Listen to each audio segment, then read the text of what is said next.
शेख हसीना ने 8 महीने पहले ही चुनाव जीतकर बांग्लादेश में पूर्ण बहुमत से सरकार बनाई थी, मगर अब उन्हें सत्ता और देश दोनों छोड़ने को मजबूर होना पड़ा। अब सवाल उठ रहे हैं कि आखिर सब कैसे हुआ है, किसके इशारे पर हुआ। बांग्लादेश में हुई बगावत के पीछे अमेरिका का हाथ होने के दावे भी किए जा रहे हैं। अमेरिका का नाम आने की क्या वजह है और शेख हसीना ने 3 महीने पहले साजिश रचे जाने को लेकर क्या इशारा किया था, ये रिपोर्ट देखिए पहले।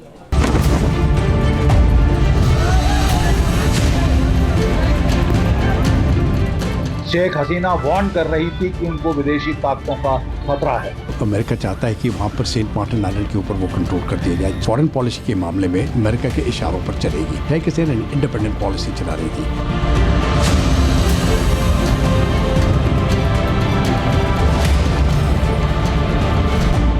विदेश में रची गई बांग्लादेश में बगावत की साजिश। अमेरिका से तल्खी ने छीनी शेख हसीना की कुर्सी। चुनाव से पहले ही तय था बांग्लादेश में तख्ता पलट। आगजनी, बवाल, हिंसा और शेख हसीना की सत्ता से विदाई। बांग्लादेश की राजधानी ढाका की ये तस्वीरें पूरी दुनिया में सुर्खियां बटोर रही हैं। आरक्षण के विरोध में शुरू हुआ आंदोलन प्रधानमंत्री की कुर्सी छीनने तक जा पहुंचा। ढाका में जिस तरह प्रदर्शन हुए और हिंसा भड़की, उससे हालात बिगड़ते चले गए। नौबत शेख हसीना के इस्तीफे तक आ गई और पीएम हाउस पर उपद्रवियों ने कब्जा कर लिया। बांग्लादेश की सेना और विपक्षी दल भले ही इसे देश के लोगों का आक्रोश बता रहे हों, मगर इसके पीछे विदेशी ताकतों का हाथ होने से भी इनकार नहीं किया जा रहा, जिनकी तरफ शेख हसीना ने इसी साल मई में इशारा कर दिया था।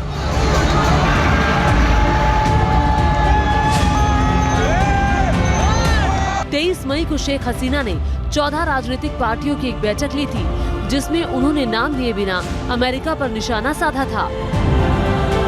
शेख हसीना ने कहा था कि एक शक्तिशाली देश की तरफ से बांग्लादेश में एयरबेस बनाने के लिए जमीन मांगी जा रही है और ऐसा करने पर उनकी सरकार सुरक्षित चलने का ऑफर दिया गया है, लेकिन उन्होंने इस ऑफर को मानने से इनकार कर दिया है। इसके बाद से ही उनके खिलाफ साजिश रची जा रही है। शेख हसीना ने ये बात मई में कही और जुलाई में बांग्लादेश हिंसा की आग में झुलसने लगा।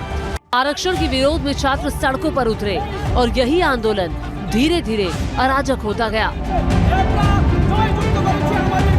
शेख हसीना को सरकार के खिलाफ विदेशी साजिश का अंदेशा हो चुका था, मगर वो सत्ता बचा नहीं पाई। अब ये हालत जो है, मुझे लगता है कि कई विदेशी ताकतें हैं जो नहीं चाहते हैं कि इस प्रकार की हालत वहाँ रहे, क्योंकि वो भारत की भी और बांग्लादेश की भी फॉरेन पॉलिसी कंट्रोल करना चाहते हैं। और अगर आप ये देखिए, अमेरिका चाहता है कि वहाँ पर सेंट मार्टिन आइलैंड के ऊपर वो कंट्रोल कर दिया जाए। चीन के अपने इंटरेस्ट हैं, और जब शेख हसीना चीन गई तो वहाँ पर शेख हसीना को अपना विज़िट कट शॉर्ट करना पड़ा। एक दिन पहले ही आ गई, क्योंकि वो तीस्ता वाटर्स के ऊपर उनका प्रॉब्लम हो गया और उन्होंने साफ कह दिया कि हम अभी भारत की मदद लेंगे तीस्ता वाटर्स के ऊपर डैम वगैरह बनाने के लिए। तो वो बातें चीन को भी पसंद नहीं आई।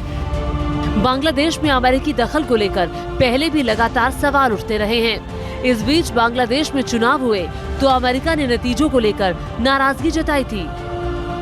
अमेरिका ने कहा था बांग्लादेश में चुनाव स्वतंत्र या निष्पक्ष नहीं थे और हमें दुख है कि सभी पार्टियों ने इसमें हिस्सा नहीं लिया। माना जा रहा है कि इसके बाद से ही अमेरिका और शेख हसीना के रिश्ते पहले से भी ज्यादा कड़वे होने लगे, जिसका अंजाम अब सबके सामने है। जानकार मानते हैं कि अमेरिका को चीन और बांग्लादेश की नजदीकी से परेशानी थी। अमेरिका बांग्लादेश की मौजूदा विदेश नीति से असंतुष्ट था, मगर तमाम कोशिशों के बाद भी शेख हसीना ने अमेरिका के हिसाब से काम नहीं किया। जब बांग्लादेश में इलेक्शंस हुए थे तो अमेरिका ने क्या किया था, वहाँ पर सैंक्शंस लगा दिए। जो अवामी लीग के कई लीडर्स थे उनके ऊपर सैंक्शंस लगा दिए, और वो सैंक्शन लगाने की कोई ज़रूरत नहीं थी, क्योंकि लेकिन अमेरिका का इरादा था, वो बीएनपी को सपोर्ट कर रहा था। और बीएनपी को इसलिए सपोर्ट कर रहा था, तो वो क्विड प्रो को जो उन्होंने किया होगा कि फॉरेन पॉलिसी के मामले में जो बीएनपी है वो अमेरिका के साथ अमेरिका के इशारों पर चलेगी, जो शेख हसीना नहीं चल रही थी। शेख हसीना इंडिपेंडेंट पॉलिसी चला रही थी। शेख हसीना बांग्लादेश में सबसे लंबे वक्त तक प्रधानमंत्री रही हैं, मगर जिस तरह उनसे सत्ता छीनी गई उसके बाद बांग्लादेश का अब क्या होगा, इसे लेकर भी सवाल उठने लगे हैं। शेख हसीना के इस्तीफे और देश छोड़ने के बाद अमेरिका की पहली प्रतिक्रिया आई है। अमेरिका ने अंतरिम सरकार बनाने के फैसले का स्वागत किया है और साथ ही बांग्लादेश को मदद जारी रखने की बात भी कही है। We are focused now on supporting an end to the violence and for accountability. All decisions regarding the interim government should be made with respect to democratic principles, rule of law, and the will of the Bangladeshi people. America की ये प्रतिक्रिया भले ही सधी हुई हो, मगर जिस तरह बांग्लादेश में हालात बिगड़े वो सब कुछ किसी स्क्रिप्ट की तरह लग रहा है। अब बड़ा सवाल यही है कि क्या अमेरिका के साथ रिश्तों में तल्खी की वजह से ही शेख हसीना को सत्ता और देश छोड़ने के लिए मजबूर होना पड़ा? क्या अमेरिका के इशारे पर ही बांग्लादेश में हिंसा भड़की?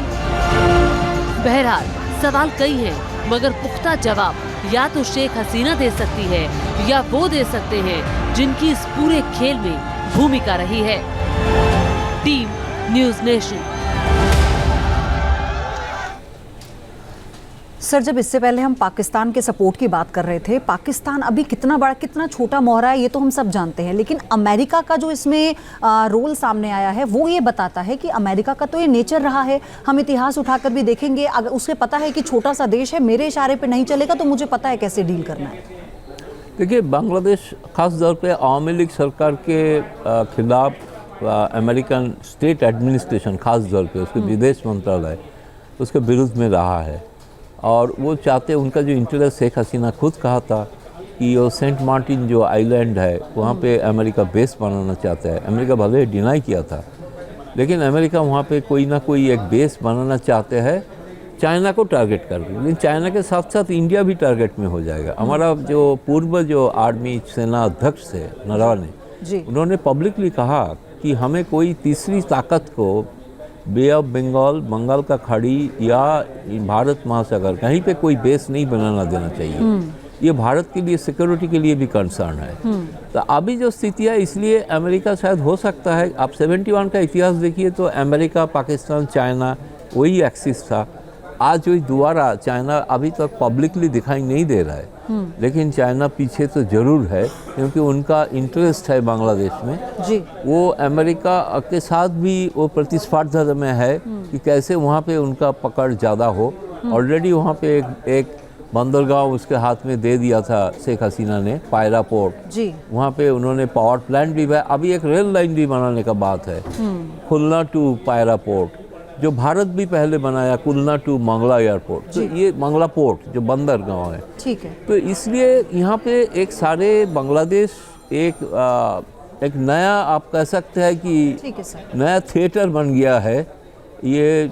और खालिदा जिया अगर सत्ता में आती हैं और अमेरिका के साथ जो अमेरिका ने प्रस्ताव दिया है अगर वो उसे स्वीकार कर लेती हैं तो इसके बाद भारत के लिए कितनी बड़ी चुनौती होगी और अभी जो बांग्लादेश में चल रहा है उसका भारत पर क्या असर पड़ेगा और जो हिंदुओं पर वहां हो रहा है इसकी जिम्मेदारी कौन लेगा, क्या हालात बनते हैं। न्यूज नेशन अब व्हाट्सएप पर खबरों के ताजा अपडेट के लिए न्यूज नेशन के इस QR कोड को स्कैन करें।